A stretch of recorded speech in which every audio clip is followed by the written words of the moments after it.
ẹ kú dédé àsìkò yìí ní gbogbo tẹ́ ti ń wò wá tẹ́ ti ń gbọ́ wá káàkiri àgbáyé.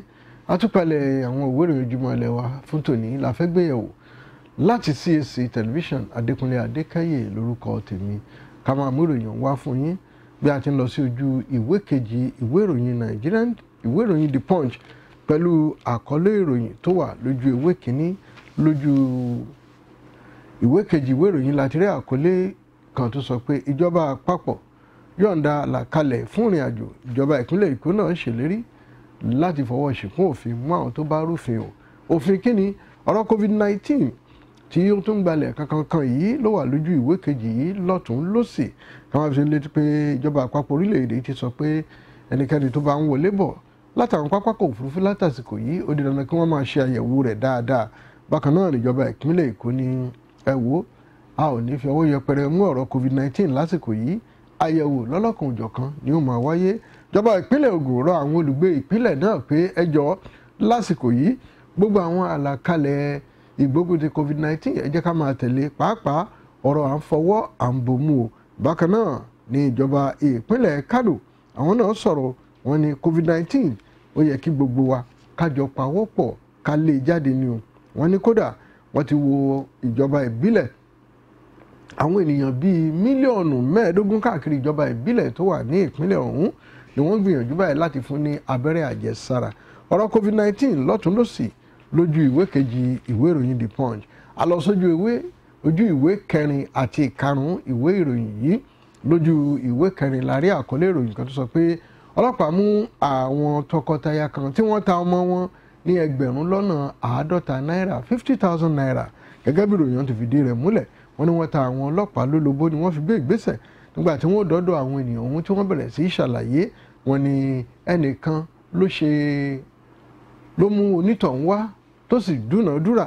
Kódà wọ́n gbé ọmọ fún ẹni tí ó fẹ́ ra ọmọ ṣùgbọ́n ní ìsìn ọmọ oṣù kan wọn ò mọ ibi tí onítọ̀hún gbé ọmọ sí. Ó ti ra ọmọ ó sì ti lọ ní tiẹ̀ ó kó ẹgbẹ̀rún lọ́nà 50 náírà lé wọn lọ́wọ́. Àjọ ọlọ́pàá ìpínlẹ̀ Ògùn ti sọ pé dandan ní kí àwọn mú arábìnrin ọ̀hún bó tiẹ̀ jẹ́ pé ó ti júbà ehoro síbẹ̀ ọwọ́ tẹ̀ ẹ́.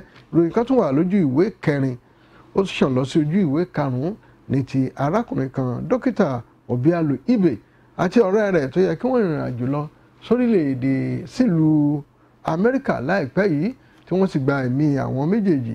Kí ló fà á tí wọ́n fi gbẹ̀mí wọn? Ọ̀nà owó bó ni ìròyìn ọ̀hún ti rìn lọ sójú ìwé kẹrin sí ìkarùn-ún ìwé ìròyìn The Punch. Lójú ìwé náà látúndé àkọlé tó ní ọwọ́ tẹ arábìnrin kan tó dàbí ẹni pé òun náà ń ṣe àwọn òwò egbògi olóró àtàwọn míì.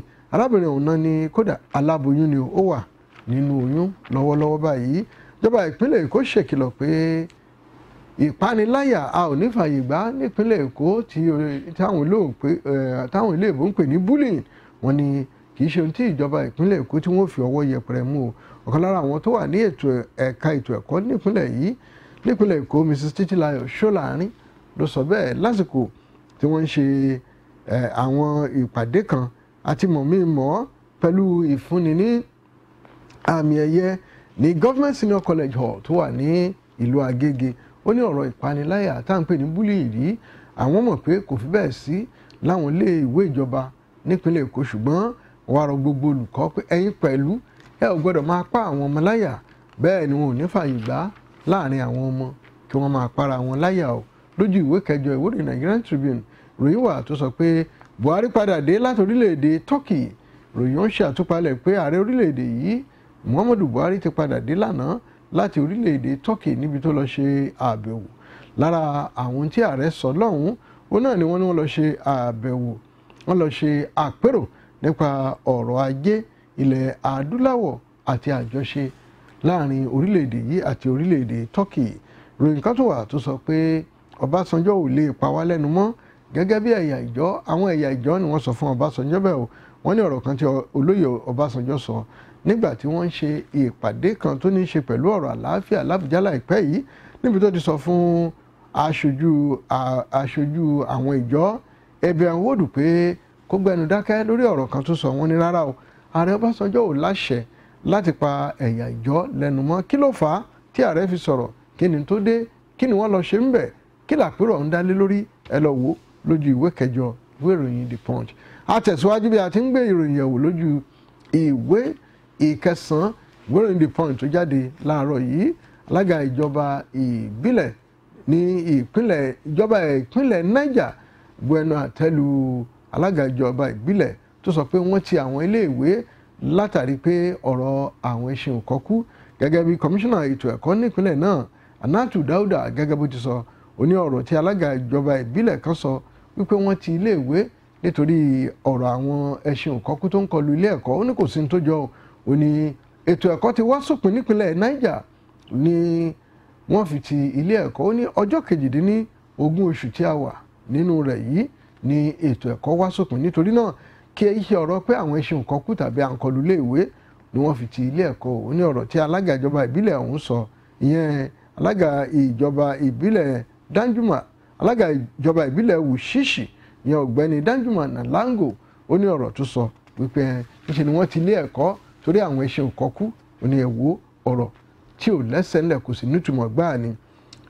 Gómìnà ìpínlẹ̀ Benue Samuel Ortom òun náà sọ̀rọ̀ láàárọ̀ yìí o. Ó bu ẹnu àtẹ́ lu àwọn Fúlàní darandaran látàrí àwọn ọmọ òrukàn tí wọ́n pọ̀ nípínlẹ̀ Benue. Gẹ́gẹ́ gómìnà ti wí, ó ní kíkọlù àwọn ènìyàn káàkiri látọ̀dọ̀ àwọn Fúlàní tí wọ́n sì ń gba ẹ̀mí àwọn ènìyàn ó ti jẹ́ kí àwọn ọmọ òrukàn kí wọ́n pọ̀ nípínlẹ̀ Benue.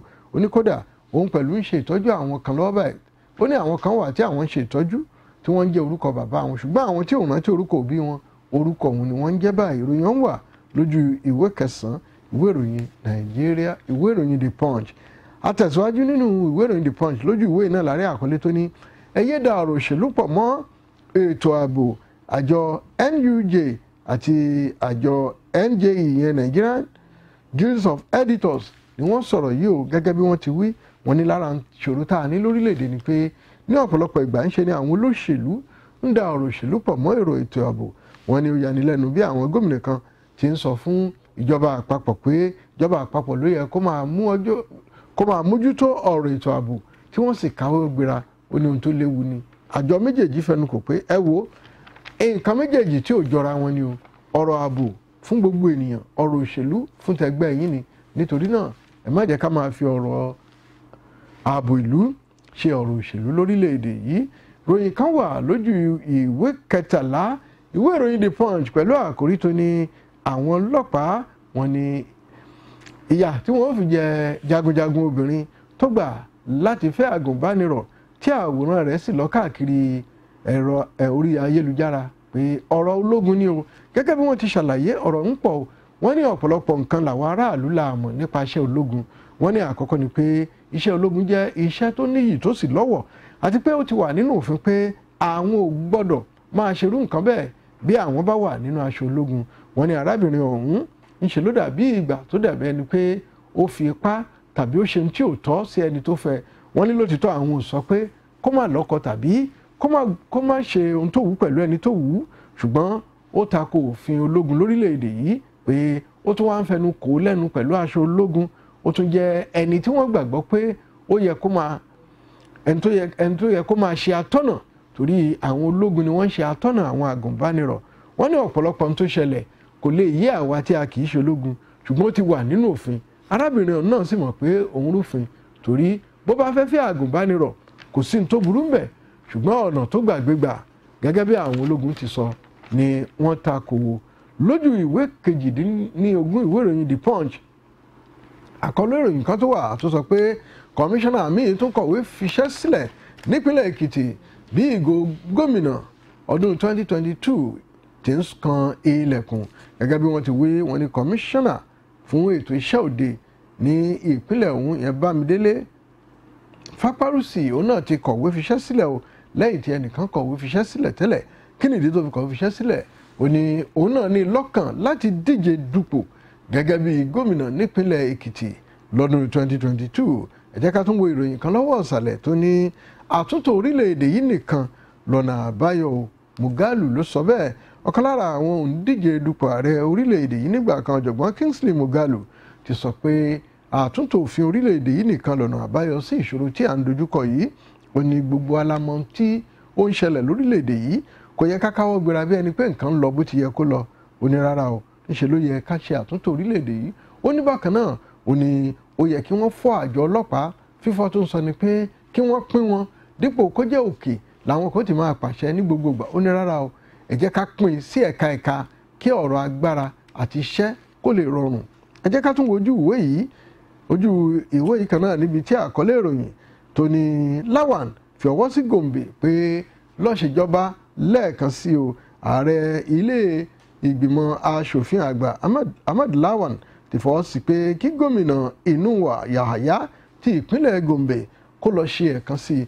Ó ní gbogbo àwọn ènìyàn ìpínlẹ̀ ọ̀hún náà ló fojú rí pé gbígbára tí wọ́n gbàgbára lọ́wọ́ ẹgbẹ́ òṣèlú PDP nípínlẹ̀ náà ó ń so èso rere. Ó ní kódà àwọn ọ̀dọ́ wọ́n rí pé ìgbé ayé ó dẹrùn báyìí. Ó ní kí wọ́n má jẹ́ kí ẹnikẹ́ni tàn wọ́n o. Ọdún 16 tí ẹgbẹ́ òṣèlú PDP fi ṣàkóso nípínlẹ̀ náà, ó ní ẹ̀yìn nípínlẹ̀ náà wà. Ṣùgbọ́n gbogbo yín lẹ rí báyìí bí àtúnṣe bó ti ń dé bá ìpínlẹ̀ Gombe látọwọ́ Inuwa Yahaya tó jẹ́ gómìnà. Ìròyìn náà là ń gbéyẹ̀wò láti ojú ìwé ìkẹtàdínlógún ìwé ìròyìn The Punch èyí tí ó jáde láàárọ̀ yìí. A lọ sójú ìwé ìkarùndínlọ́gbọ̀n pẹ̀lú àkórí ìròyìn kan tó sọ pé Togo, Benin àti Niger wọn ò sanwó náà fún Nàìjíríà láwọn àkókò kan o.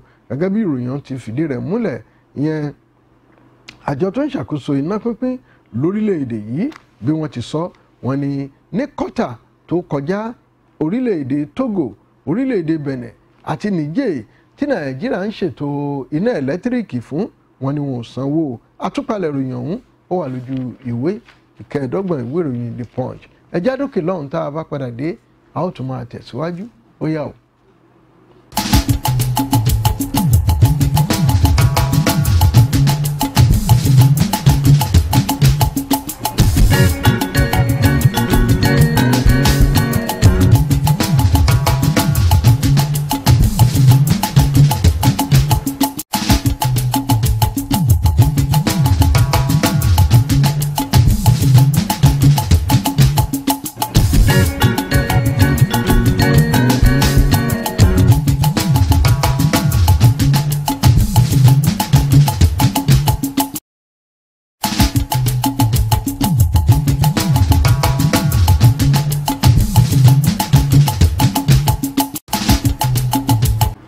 Àtúpalẹ̀ ìròyìn náà ló ṣì ń dé sójú ìwòran yín láti CAC television. Ìwé ìròyìn The Punch ni a ṣì ń gbéyẹ̀wò bí a ti ń lọ sí ojú ìwé 40 pẹ̀lú àkọlé tó sọ pé ìjọba ìpínlẹ̀ Èkó gbé ìgbésẹ̀ láti mú àwọn tó wà ní ìsọ̀ láti ṣe ìpààrọ̀ àwọn tó wà ní oko bàbá ní sọ́ọ̀mìlì oko bàbá pé wọ́n fẹ́ kó wọn kúrò ńbẹ̀ lọ sí ibòmíràn. Ìròyìn ọ̀hún wà lójú ìwé 40 ibi tí ìjọba ìpínlẹ̀ Èkó ti ṣe lálàyé pé ètò ń lọ lọ́wọ́ láti kó àwọn tó wà ní ìsọ̀ pákó oko bàbá kúrò níbẹ̀ lọ sí Timberville gẹ́gẹ́ bí wọ́n ti sọ. A tẹ̀síwájú lọ sí ojú ìwé ìkejì-lé-ní-ogójì pẹ̀lú àkórí tó sọ pé ìkọlù tó wáyé nípínlẹ̀ Kaduna, ènìyàn tó jẹ́ pé Ọlọ́run báyìí ti di 38 gẹ́gẹ́ bí ìròyìn ọ̀hún gẹ́gẹ́ bó ti rò ó. Ẹ jẹ́ ká máa tún lọ sí ojú ìwé ìkọkànléní-ogójì ìwé ìkẹtàléní-ogójì nínú ìwé ìròyìn The Punch pẹ̀lú àkọlé kan tó sọ pé ẹ má sá kúrò ní àwọn ibi tẹ́ ẹ ti ń ṣiṣẹ́ o. Alága ìjọba ìbílẹ̀ Delta kan ló sọ bẹ́ẹ̀ fáwọn àgbẹ̀. Alága ìjọba ìbílẹ̀ Ethiopia East ìyẹn ní ìjọba ìbílẹ̀ ní ìpínlẹ̀ Delta Victor Ofrubukweta ti sọ pé kí gbogbo àwọn àgbẹ̀ tó wà ní agbègbè ọ̀hún kí wọ́n jọ kí wọ́n padà sóko, kí wọ́n má jẹ́ kí ìbẹ̀rù àwọn darandaran kó lé wọn kúrò lóko. Ó ní kò sí ìbẹ̀rù, kò séwu rárá o, torí ìjọba ìpínlẹ̀ Delta àti ìjọba ìbílẹ̀ ọ̀hún yóò ṣètò ààbò tó péye fún wọn. Kódà ó ní òun ti ṣe ìpàdé pẹ̀lú àwọn àgbààgbà àgbẹ̀ ní agbègbè náà. Ó ní gbogbo yẹn fọkànbalẹ̀, ètò gidi tó jẹ́ ètò ààbò wà látọ̀dọ̀ ìjọba ìpínlẹ̀ Delta. Ẹ padà sóko, ẹ má jẹ́ kẹ́nikẹ́ni ó dún mọ̀ọ́rú mọ̀ yín o. Ká máa ṣe àgbéyẹ̀wò ìròyìn kan tàbí méjì lábala ìròyìn aré ìdárayá kó tó di pé a máa lọ sínú ìwé ìròyìn Nigerian Tribune tó jáde lónìí. Àrí ìròyìn kan tó sọ pé Yumi Song ṣe ààbò ikọ̀ agbábọ́ọ̀lù Sport bó ti fún wọn ní àmì ayò kan lásìkò tí wọ́n ta ọ̀mì ayò méjì pẹ̀lú ikọ̀ Liverpool. Bákan náà láàrin àkọlé ìròyìn tó sọ pé Àgóyè ní rírẹ̀ torí àwọn agbábọ́ọ̀lù 3SC ló jẹ́ kí wọ́n ta ọ̀mì nígbà tí wọ́n kojú ikọ̀ Gombe United. ròyìn kan tó wà tó ní ikọ̀ agbábọ́ọ̀lù Kwara United ṣíde ní ìdíje NPFL pẹ̀lú ìbẹ̀rù bí wọ́n ti na Dakada FC ayò 3-0. àkọlé ìròyìn kan tó wà níbi tí àti ìròyìn ọ̀hún tó sọ pé ìpẹ́bà ń gbójú ń wọ̀nà fún àwọn agbábọ́ọ̀lù kéékèèké àtàwọn ìròyìn míì tó wà lábala ìròyìn aré ìdárayá. ẹ jẹ́ ká lọ máa ṣe àgbéyẹ̀wò látinú ìwé ìròyìn Nigerian Tribune kó tó di pé a ó máa dágbére láàárọ̀ yìí. àrí ìròyìn níbi tí ìfàmì ẹ̀yẹ dánilọ́lá tó wáyé ní èyí tí wọ́n ṣe lójú ìwé kejì ìwé ìròyìn Nigerian Tribune Tribune Saturday editor wọ́n ní Ọlágúnjú ó gba àmì ẹ̀yẹ DAME 2021 àtúpalẹ̀ rẹ̀ wà lójú ìwé kejì. kí ni wọ́n fún wọn ní àmì ẹ̀yẹ fún, kí ló dá lé lórí? bákan náà Sàràkí ṣe àtìlẹ́yìn ètò ìdáàbòbò fún ìlera bí ó ti ṣe àgbékalẹ̀ rẹ̀ ní ìpínlẹ̀ Kwara. ẹ jẹ́ ká tún máa lọ sójú ìwé ìkeje ìwé ìròyìn Nigerian Tribune níbi tí pẹ̀lú àkọlé tó sọ pé àwọn òpópónà tá a yáwó tún ṣe dandan ní káwọn èèyàn máa sanwó mẹ́ tá a bá parí rẹ̀ o. gómìnà ilé ìfowópamọ́ àgbà orílẹ̀-èdè yìí Godwin Emefiele ló sọ̀rọ̀ yìí lójú ìwé keje ìwé ìròyìn Nigerian Tribune pé gbogbo àwọn òpópónà tó dàbẹ̀ ni pé ìjọba àpapọ̀ yá owó láti ṣe pàápàá jùlọ Lagos Ìbàdàn márosẹ̀ Èkó sí Ìbàdàn Àbújá Kano yẹn márosẹ̀ náà ò ní dandan ni nígbà tí wọ́n bá parí rẹ̀ gbogbo àwọn tó ń gbé ọkọ̀ kọjá lójú ọ̀nà yìí ó di dandan kí wọ́n máa san owó òpópónà tí a mọ̀ sí toll gate torí owó ni ìjọba fi ṣe, owó ni wọ́n yá láti ṣe àwọn ọ̀nà ọ̀hún, owó sì ni ìjọba gbọ́dọ̀ pa ń bẹ̀ láti máa ṣe àtúnṣe rẹ̀ ní gbogbo ìgbà. ní ojú ìwé kejìlá ìwé ìròyìn Nigerian Tribune àrí àkọlé tó sọ pé onínúure kan yọ̀ǹda ọkọ̀ fún àjọ ọlọ́pàá àti àmọ̀tẹ́kùn nílùú Ìbàdàn. onínúure kan àti ọ̀kan lára àwọn tó ń ṣèrànwọ́ fún àwùjọ Olúdámilọ́lá Ààlà ló yọ̀ǹda ọkọ̀ fún àjọ ọlọ́pàá ní ìpínlẹ̀ Ọ̀yọ́ ìyẹn Fẹ́lẹ́lẹ̀ Division àti àjọ àmọ̀tẹ́kùn nílùú Ìbàdàn. ròyìn ọ̀hún fi kún pé ayẹyẹ náà wáyé ní Mapo Hall tó wà nílùú Ìbàdàn. bákan náà láàrẹ àkọlé tó sọ pé alága ìjọba ìbílẹ̀ Yewa àríwá Yewa pè fún àlàáfíà ní agbègbè ọ̀hún pàápàá jùlọ pẹ̀lú láàrin àwọn ìlú tó wà ní ààlà ní agbègbè náà. ẹ jẹ́ ká máa tẹ̀síwájú nínú ìwé ìròyìn Nigerian Tribune bí a ti ń lọ sí ojú ìwé ìkọkàndínlógún. àkọlé kan wà ń bẹ̀ tó ní àjọ mádàndófò orílẹ̀-èdè yìí ìyẹn Nigerian Insurance wọ́n ní ẹ wò 3% péré àwọn ọmọ orílẹ̀-èdè Nàìjíríà ló mọ̀ nípa àwọn ètò tó so mọ́ mádàndófò. wọ́n ní kódà àwọn míì ò tiẹ̀ mọ̀ ń parí, kódà àwọn kan kì í ṣe rárá. wọ́n ní 3% péré, wọ́n láwọn 3% yìí wọ́n wá jẹ́ àwọn tó dàbẹ̀ ni pé wọ́n kàwé láwùjọ àwọn lọ̀rọ̀ mádàndófò lóye o, kò tiẹ̀ yé àwọn èèyàn kan rárá o. ẹ jẹ́ ká máa tẹ̀síwájú bí a ti ń ṣe àgbéyẹ̀wò nínú ìwé ìròyìn Nigerian Tribune. à ń lọ sí ojú ìwé ìkẹtàléníogún ìwé ìròyìn náà níbi tí ìròyìn kan ti sọ pé ẹgbẹ́ òṣèlú Èkìtì 2022 látàrí ìdìbò gómìnà tó fẹ́ wáyé nípínlẹ̀ ọ̀hún. kan lára àwọn agbẹjọ́rò lórílẹ̀‐èdè yìí Olóyè Wọlé Ọlánìpẹ̀kun ti sọ pé ẹgbẹ́ òṣèlú ní gúúsù kò gbọ́dọ̀ yọ̀ǹda tíkẹ́ẹ̀tì wọn fún ẹnikẹ́ni o. ó ní àtúpalẹ̀ ìròyìn ọ̀hún ó fi hàn pé bí ẹnikẹ́ni bá ní ìfẹ́ sí láti díje kó díje lápò ara rẹ̀, pé ọ̀rọ̀ wípé lágbájá ló kàn ẹjá wo báyìí pé àwọn ènìyàn tó ká ojú òṣùwọ̀n wọ́n pọ̀ gan, ẹni bá sì ká ojú òṣùwọ̀n ẹjẹ́ ó jáde. ẹ má jẹ́ ká máa sọ pé ó yá ẹ yọ̀ǹda rẹ̀ fún lágbájá. ó ní ohun tí ò tọ̀nà ni. ẹ jẹ́ ká tún wo ìròyìn tó sọ pé Oyètọ́lá àti Àǹbọ̀dé pé kí àwọn ọ̀dọ́ kí wọ́n máa kópa lọ́rọ̀ òṣèlú dáadáa. gómìnà ìpínlẹ̀ Ọ̀ṣun Adébóyèga Oyètọ́lá àti gómìnà tẹ́lẹ̀ nípínlẹ̀ Èkó Akínwùmí Àǹbọ̀dé lópin ọ̀sẹ̀ pé fún ìdásí àwọn ọ̀dọ́ lágbo òṣèlú dáadáa lórílẹ̀‐èdè yìí. gẹ́gẹ́ bí wọ́n ti panupọ̀ sọ, wọ́n ní ìdásí wọn yóò mú ìtẹ̀síwájú bá ọ̀rọ̀ òṣèlú ní Nàìjíríà. a tún rí àkọlé ìròyìn tó lágbára tó sọ pé àbá pé o fẹ́ díje du ipò ààrẹ gbàgbé ẹ̀ Òkèchukwu ló sọ fún Tinubu o. ọ̀kan lára àwọn abẹnugan ẹgbẹ́ òṣèlú APC tó tún jẹ́ ọ̀gá àgbà Director General Voice of Nigeria Osita Òkèchukwu ti sọ fún Aṣíwájú Bọ́lá Ahmed Tinubu pé lọ́wọ́ tá a wà yìí ìbádára bíi Tinubu bá jẹ́ bàbá àṣàlẹ̀ kó wá ẹnìkan tí yóò ṣàtìlẹ́yìn fún gẹ́gẹ́ bó ti ń ṣe látẹ̀yìnwá. Ó ní ẹ wò ó, ó yẹ kí Tinubu mọ̀ pé ọjọ́ orí kò bá òun dọ̀rẹ́ rárá o, àti pé ìgbà ti kọjá tó ní okun àti agbára láti máa ṣàkóso. Ó ní lọ́wọ́ yìí ó yẹ kó dúró nídúró bàbá àṣàlẹ̀, akíkanjú olóṣèlú tí gbogbo èèyàn ń wárí fún kó máa báṣẹ́ rẹ̀ lọ. Ó ní kó wá ẹnìkan tó jẹ́ ọ̀dọ́ tí yóò ṣe àtìlẹ́yìn fún gẹ́gẹ́ bó ti ṣe àtìlẹ́yìn fún Buhari nígbà náà tó fi wọlé. Ó ní ṣíṣàkóso Buhari lórílẹ̀‐èdè yìí kò sẹ́ni tí ò mọ̀ pé Tinubu ó lọ́wọ́ ń bẹ̀. Ó ní lọ́tẹ̀ yìí kó tún dìde kó ṣe àtìlẹ́yìn. Àwọn ìròyìn kéékèèké kan wà tí a kò ní ṣaláìmú wá fún yín ní ojú ìwé kẹrìndínlọ́gbọ̀n ìwé ìròyìn Nigerian Tribune láàárọ̀ yìí. Wọ́n ní àwọn ẹni tí wọ́n jí gbé, alága ọ̀gá ilé ẹ̀kọ́ tí wọ́n jí gbé nípínlẹ̀ Delta wọ́n ti yọ̀ǹda rẹ̀ o. Wọ́n ní ìjàmbá ọkọ̀ mìíràn nípínlẹ̀ Bauchi, ènìyàn 8 jẹ́ pé Ọlọ́run, ènìyàn 18 dolóògbé lásìkò ìkọlù àwọn abúlé kan nípínlẹ̀ Kaduna.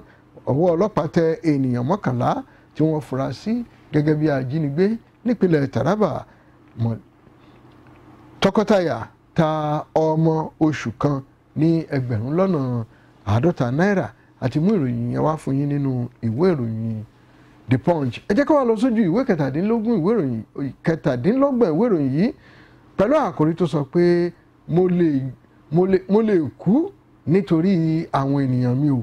Olúwo ló sọ bẹ́ẹ̀ o. Olúwo Ìwó Ọba Abdulrasheed Adéwálé Àkànbí ti sọ pé ẹ wo bá a bá ń sọ̀rọ̀ Ìwó, bó bá jẹ́ tọmọ Ìwó òun lè kú nítorí ẹnikẹ́ni tó bá jẹ́ ọmọ Ìwó.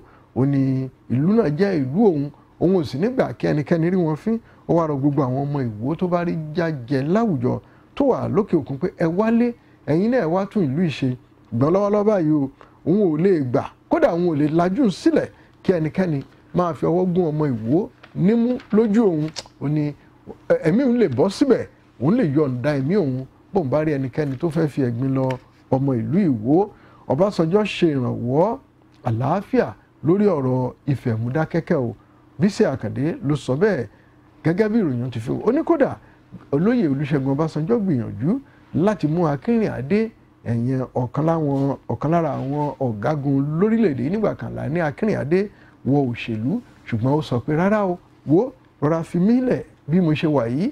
Ẹ lọ sójú ìwé 29 ìwé ìròyìn Nigerian Tribune, ẹ rí ìròyìn ẹ̀ ń bẹ̀. Ká máa tẹ̀síwájú bí a ti ń ṣe àgbéyẹ̀wò lójú ìwé 29 ìròyìn lọ́lọ́kan òjọ̀kan ní abala ìròyìn eré ìdárayá pẹ̀lú àtìlẹ́yìn Ẹ̀gbàvan yóò ṣe àṣeyọrí o. Agbábọ́ọ̀lù tẹ́lẹ̀ lórílẹ̀‐èdè yìí Wáídì Àkànní ló sọ̀rọ̀ yìí nínú ìwé ìròyìn Nigerian Tribune lójú 29 tí à ń ṣe àgbéyẹ̀wò rẹ̀. Ó ní bí àwọn tí ọ̀rọ̀ bọ́ọ̀lù gbígbá bá kàn lórílẹ̀‐èdè yìí bá lè dìde ìrànwọ́ fún Austin Ẹ̀gbàvan lọ́tún lọ́sì, ó ní dandan ni kí akọ́nimọ̀ọ́gbá náà kó ṣe àṣeyọrí. Bákan náà lárí Àkànní tó sọ pé orílẹ̀-èdè Gabon yọ̀ǹda orúkọ agbábọ́ọ̀lù 30 ní ìmúrasílẹ̀ de ìdíje AFCON tó máa wáyé lọ́dún tó ń bọ̀. Àtúndì àkọlé kan tó sọ pé àjọ tó ń ṣàkóso bọ́ọ̀lù àfẹsẹ̀gbá lágbàáyé fọwọ́ sí pé kí ìdíje AFCON kó wáyé, ṣùgbọ́n kí àjọ FIFA ṣe àwọn ẹ̀tọ́, kí àjọ CAF ṣe àwọn ojúṣe wọn. Bákan náà àrí àkọlé kan lọ́wọ́ ẹ̀yìn gàràgbà níbi tí akọ́nimọ̀ọ́gbá ikọ̀ agbábọ́ọ̀lù Arsenal ìyẹn Arteta sọ pé látàrí ìdíje AFCON àwọn agbábọ́ọ̀lù Áfíríkà tó wà ní ikọ̀ náà bí wọ́n bá ti ń lọ kí wọ́n jọ̀ọ́ kí wọ́n ṣètò ààbò tó péye fún wọn. Àìròyìn kan tún wà gàdàgbà tó ní ikọ̀ agbábọ́ọ̀lù Real Madrid nífẹ̀ẹ́ sí Haaland, èyí tó wá tóbi jù ń bẹ̀ níbi tí akọ́nimọ̀ọ́gbá ikọ̀ agbábọ́ọ̀lù Barcelona Xavi Hernandez ti sọ pé ikọ̀ agbábọ́ọ̀lù Barcelona ti sọ àwọn iyì tó ní nígbà kan nù.